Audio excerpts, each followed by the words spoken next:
Bonjour à toutes et à tous, je suis très honorée d'avoir été sollicitée pour vous proposer cette réflexion autour de l'agisme.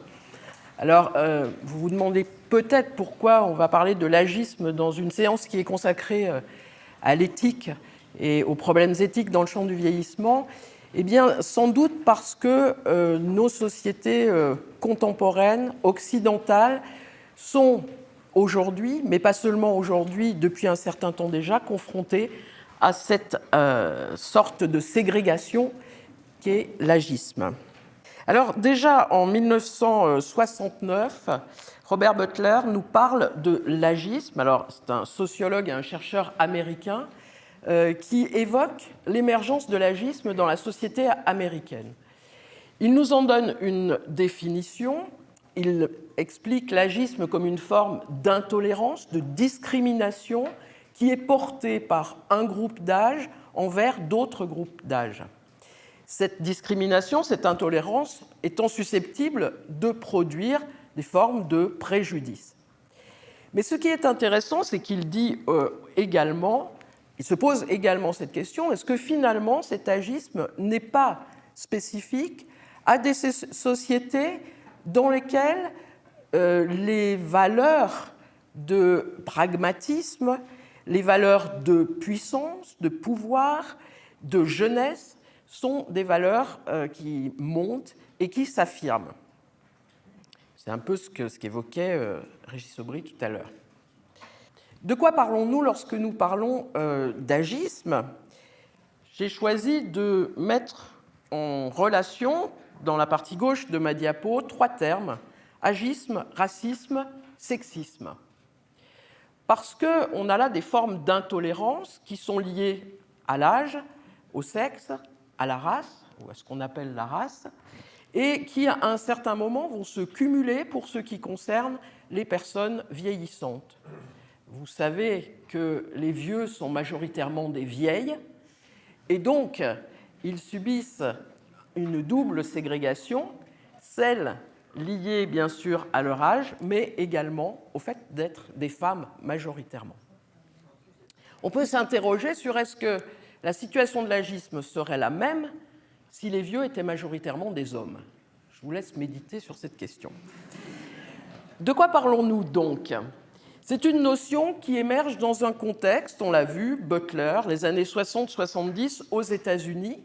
Donc on peut se demander, est-ce que le contexte des États-Unis dans les années 60-70 est le même que le contexte actuel dans la société française par ailleurs ?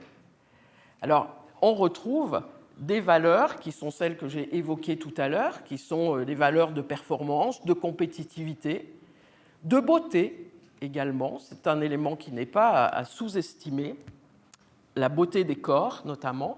Donc, le contexte est tout à fait déterminant dans l'expression de l'agisme.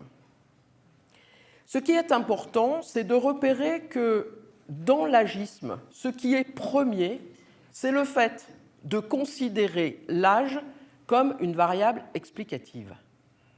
L'agisme commence là. C'est expliquer des comportements par l'âge des personnes ou des groupes de personnes.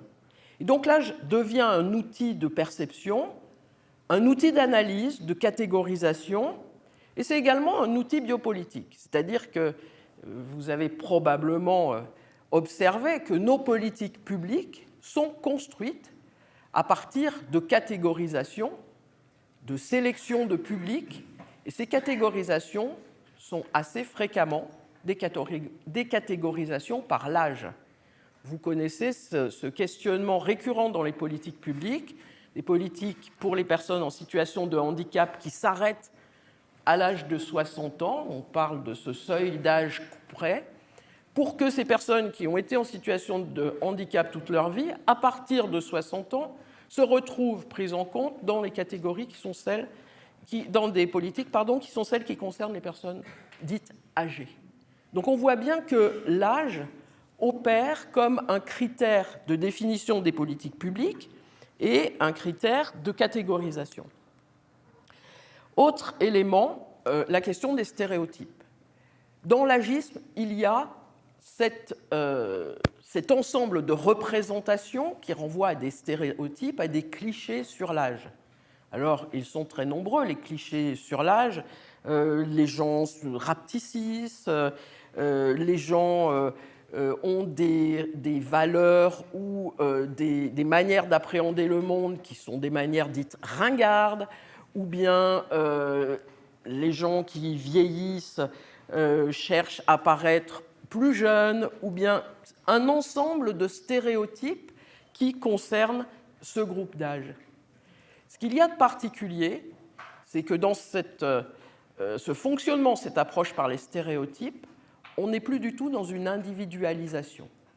On appréhende les personnes comme si elles étaient identiques, elles fonctionnaient de manière identique parce qu'elles avaient atteint l'âge de la retraite ou parce qu'elles avaient atteint 70 ans. Alors Bourdieu avait écrit un article célèbre qui était intitulé « La jeunesse n'est qu'un mot », dans lequel il montrait comment ce terme jeunesse recouvrait des situations complètement différentes. Ici, c'est la même chose. Parler des personnes âgées, c'est quelque chose qui est déjà en soi un stéréotype parce que les personnes âgées n'existent pas. Il y a une multitude de situations différentes. Il y a des générations différentes. La génération des baby-boomers n'a pas grand-chose à voir avec la génération des gens qui ont aujourd'hui plus de 85, voire 90 ans. Donc il y a des générations, il y a des situations très différentes de milieux sociaux, d'origine sociale, de sexe, je l'ai dit tout à l'heure. Donc on est là, dans l'agisme, on est dans une approche à travers des stéréotypes unificateurs qui ne rendent pas compte de la particularité, de la singularité des situations. Et enfin, l'agisme produit des discriminations, une forme de ségrégation, et ce qu'on pourrait appeler une certaine défavorisation. Le fait d'être considéré comme vieux ou comme personne âgée peut introduire des défavorisations. Alors comment s'exprime l'agisme dans les sphères politiques et sociales ? J'ai choisi de prendre ça avec beaucoup d'humour. Premier mode d'expression de l'agisme, c'est l'aménagement des espaces publics. L'agisme s'exprime à travers le fait que l'on construit les villes avec des espaces réservés, sauf dans certains cas où il y a une réflexion importante. Et dans cet aménagement des villes, on ne prend pas nécessairement en compte les problématiques d'accessibilité physique, sociale, symbolique même. Voilà. Deuxième expression de l'agisme, l'agisme va se traduire par des formes d'exclusion, de mise en marge, un effritement du lien social, de la ségrégation. Les personnes âgées sont tenues à l'écart. Vous savez peut-être que dans certains conseils d'administration, il y a un âge couperet. Au-delà de 65 ans, vous ne pouvez plus siéger dans certains conseils d'administration. Donc des formes d'exclusion qui se traduisent à différents niveaux. Dans les politiques gérontologiques, donc c'est madame qui dit à monsieur, il y a eu une livraison de bouteilles d'eau, sans doute parce qu'il fait très chaud et que c'est l'été, et le commentaire c'est « déjà l'an dernier, il n'avait plus de bière ». Ce qui, pour moi, si j'ai mobilisé ce dessin humoristique, c'est pour signifier qu'on considère dans les politiques gérontologiques que les gens âgés ont un certain nombre de besoins qui sont des besoins normés par des professionnels, normés par des experts, en fonction de critères d'âge. Donc évidemment, boire de l'alcool ou boire de la bière quand il fait chaud au-delà de 80 ans, c'est tout à fait déconseillé. Et on va donc faire des livraisons de bouteilles d'eau. C'est pour montrer également que cette discrimination, à partir de l'âge, elle peut être négative, et là on la repère assez clairement, mais ça peut être aussi une discrimination positive. L'agisme peut aussi s'ancrer dans des formes de discrimination positive, réservées aux personnes en fonction de leur âge, un traitement dit privilégié. Cet agisme se traduit aussi en matière de santé. L'idée, c'est que quand on est dans un lit d'hôpital, qu'on est vieux et qu'on bénéficie de soins coûteux, eh bien, ce qui est renvoyé à la personne, éventuellement, c'est le fait qu'on a là un coût qu'elle représente un fardeau social en raison des déséquilibres économiques en matière de santé. Et ce qui apparaît, c'est ce questionnement autour du rapport coût-bénéfice-espérance de vie, jusqu'à aller questionner parfois ce qu'on appelle la qualité de vie des personnes. Quelle est la qualité de vie? Quelle est votre qualité de vie? Est-ce qu'il est judicieux, pertinent de vous poser un pacemaker ou, si vous avez des troubles cognitifs et si votre qualité de vie, finalement, est pas si bonne que ça? Qui juge de la qualité de vie?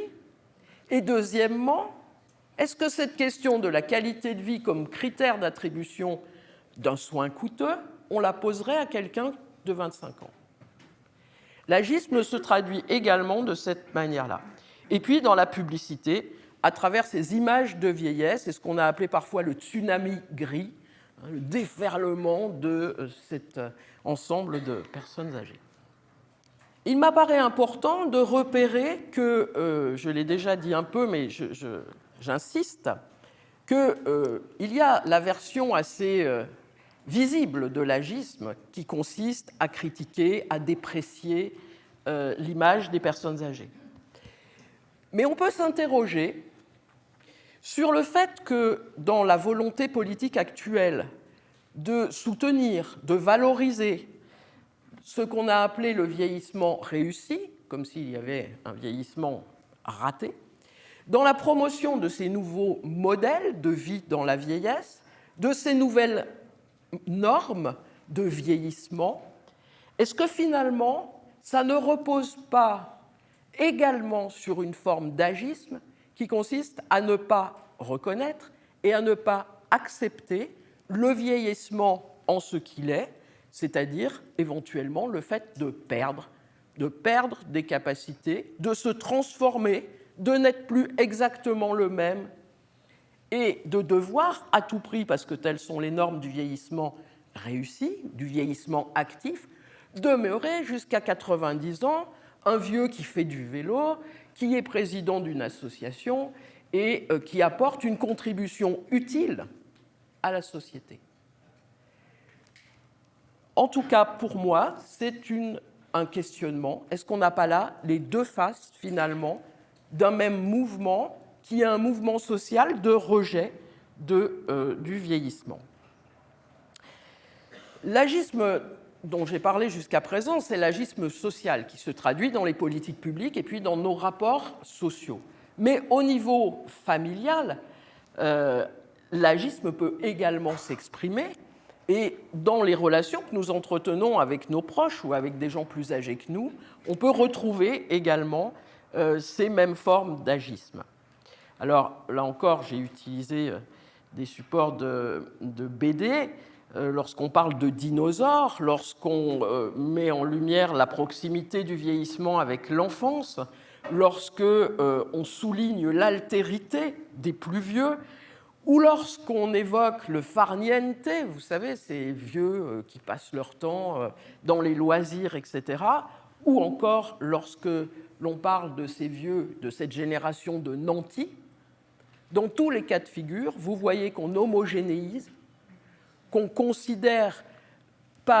considère pas les singularités ou les différences, mais qu'on homogénéise les situations. Et dans tous les cas, on a des processus qui sont des processus d'infantilisation, des processus de disqualification de ce qu'est une personne vieillissante pour elle-même, des processus de ségrégation, parfois du jugement moral, quand on parle de ces vieux qui fréquentent les salons du camping-car et qui sillonnent les routes de France en les encombrant, souvent c'est ce qui leur est reproché. On est là dans un jugement moral sur ce que sont les pratiques quotidiennes des retraités. Je n'ai pas résisté au plaisir de vous partager ce petit quiz.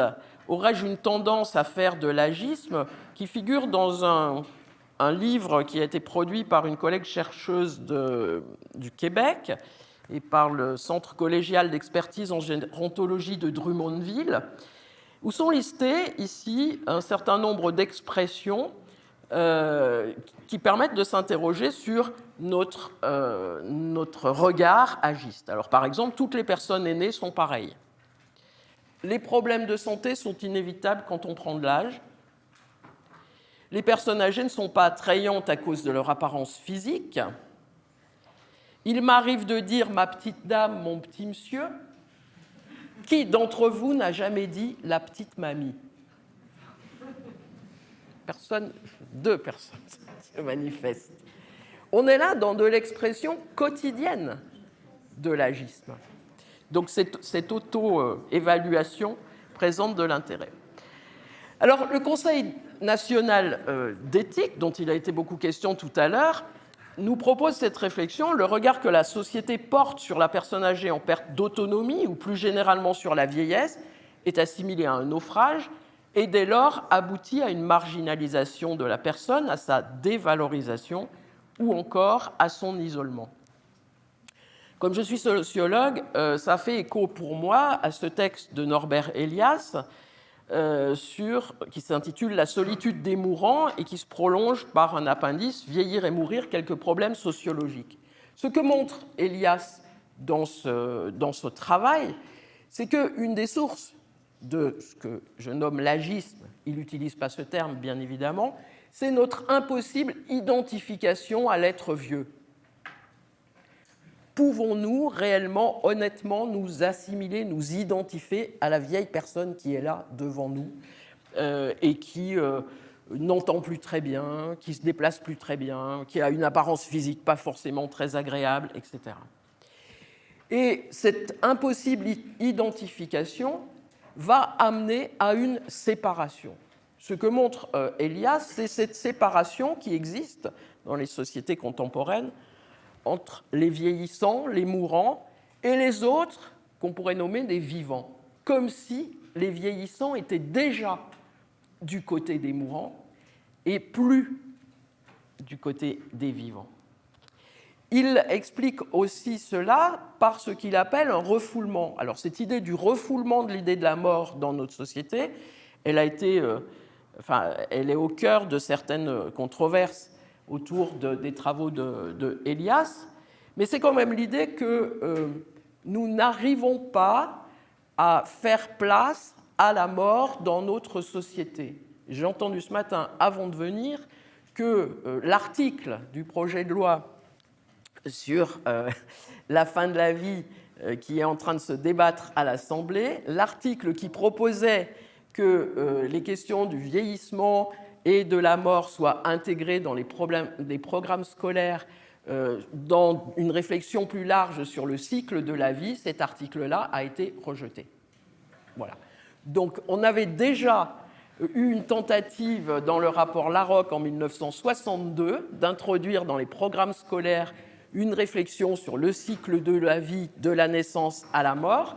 Ça n'avait pas pu avoir lieu et on se retrouve dans la même situation en 2025. Et puis, ce que met en évidence également Norbert Elias, c'est ce qu'il appelle une sorte de déritualisation par perte de l'autorité traditionnelle, changement de civilisation. Donc chacun est renvoyé à lui-même pour trouver le moyen, la manière de faire face à la mort, à sa fin de vie, et une désocialisation de la mort, c'est-à-dire un renvoi aux experts, les experts médicaux, plus rarement sociaux. L'OMS s'est saisie de cette question de l'agisme. C'était en 2021. Il y a eu un rapport très intéressant avec cette affiche que j'ai trouvée assez pertinente qui propose trois termes. L'agisme est omniprésent, l'agisme est néfaste et l'agisme peut être combattu. Ce qui est intéressant, c'est que dans ce rapport de l'OMS, que je vous invite à consulter, les conséquences négatives de l'agisme sont très détaillées et évaluées, y compris en termes de santé publique, on parlait tout à l'heure du suicide des personnes âgées, et y compris en termes financiers. Et la campagne de lutte contre l'agisme reposait sur cette affiche-là. Vous ne devriez jamais avoir à ressentir cela à cause de votre âge. Et vous voyez outragé, saccagé, endommagé, désavantagé, découragé, ravagé. Donc je trouve que c'était une campagne très intéressante qui avait été portée par l'OMS, qui est restée assez peu visible. Alors, quels sont les fondements sociétaux de l'agisme? On a parlé des valeurs déjà tout à l'heure, c'est-à-dire nos représentations, les clichés, les stéréotypes autour de l'âge, et puis ces valeurs d'autonomie, de performance, d'agilité, de puissance qui s'opposent à ce qu'on considère comme étant le déclin, la lenteur, la décroissance, etc. Des enjeux de pouvoir. Alors ça, c'est un point qui me paraît très important parce que nous sommes dans une société vieillissante, nous l'avons vu tout à l'heure, ce qui signifie clairement que le rapport entre les groupes d'âge s'est trouvé modifié. Le rapport entre le groupe des moins de 25 ans et le groupe des plus de 65 ans se modifie numériquement. Ce qui pose une question fondamentale qui est à qui doit revenir le pouvoir d'orienter la société pour les années futures, et donc pour les jeunes à venir. Et il se trouve que nous sommes dans la situation où le pouvoir est plus généralement du côté des plus âgés, qui se trouvent en situation de donner des orientations sociales pour les générations à venir. Donc ça, c'est une question qui est très importante parce qu'il y a une compétition sociale autour de ce pouvoir d'orienter le monde, du pouvoir d'agir, etc. Et puis, on ne peut pas gommer cette question de la lutte des places. Alors, c'est une référence, un petit clin d'œil à un sociologue qui s'appelle Vincent de Goldjak, de la lutte des places parce qu'au fond, dans un système de ressources contraintes qui est le nôtre, on connaît la situation du système de santé et du système de protection sociale, au fond, la question qui est posée, c'est comment répartir ces biens collectifs qui sont système de protection sociale et système de santé. Or, si on a une majorité de personnes vieillissantes, ça signifie que, de fait, une grande part de ces ressources collectives devrait aller vers ces personnes-là. Évidemment, les générations plus jeunes ne peuvent que se poser la question de leur propre accès à ces ressources collectives. Donc il y a vraiment un enjeu de lutte des places, de conflits de génération, éventuellement, qui viennent soutenir l'agisme. Sur cette diapo, j'essaye de redire que dans ce phénomène de l'agisme, on trouve des effets de genre qui se combinent aux effets d'âge, je l'ai dit tout à l'heure, mais également des effets de milieux socio-économiques. Ce ne sont pas les personnes de 80 ans qui exercent encore des fonctions politiques actives qui sont victimes d'agisme, le plus souvent. Donc il y a bien des effets de milieux socio-économiques, de capital social, de capital économique, de ressources, y compris intellectuelles et sociales, qui jouent dans ce phénomène d'agisme. Et puis les minorités sont encore davantage concernées. Les minorités sexuelles, les minorités ethniques sont encore davantage concernées par l'agisme que les autres populations. Suzanne Sontag, qui nous propose cette réflexion, le double standard sur le vieillissement fait des femmes des biens, des objets, dont la valeur se déprécie rapidement avec la marche du calendrier. Cet agisme a aussi comme conséquence ce que Hélène Thomas nomme une désindividualisation et le fait que la personne vieillissante ne puisse plus être considérée en ce qu'elle est aujourd'hui, qui est une combinaison de ce qu'elle a été et de ce qu'elle est aujourd'hui, dans sa possibilité d'affirmer une autonomie, etc., mais qu'elle se trouve prise dans un filet de protection d'hospitalisation et d'hospicialisation. Hélène Thomas combine les deux termes pour nous dire qu'à la fois, il y a envers ces personnes souci de protection, de sécurisation, mais en même temps une forme de disciplinarisation, c'est-à-dire d'imposer un nouvel ordre, nouvelles normes hygiénistes, de santé à ces personnes-là.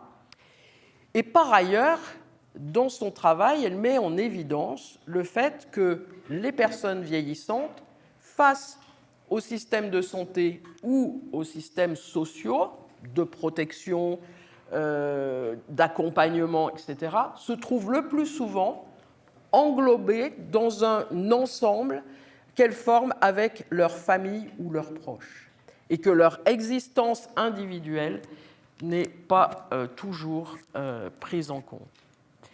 Cet agisme a pour conséquence une perte du statut de citoyen, peut aller jusqu'à une perte du statut de sujet à travers une disqualification qui porte atteinte à l'estime de soi. Et au bout du compte, l'agisme peut être le terreau de diverses maltraitances qui peuvent être des négligences, qui peuvent être des abus, qui peuvent être des manières de considérer les personnes, et que ces maltraitances peuvent avoir des conséquences terribles pour les personnes vieillissantes. Alors pour finir sur une note positive, pour lutter contre l'agisme, on a des mouvements qui se sont mis en place, des mouvements de réaction militants, féministes, qui viennent montrer que même vieille, même femme, on peut avoir une action politique, une action de citoyenne, et donc ne pas être réduite à une situation de personnes devant être accompagnées ou devant être prises en charge. Ce petit proverbe pour terminer.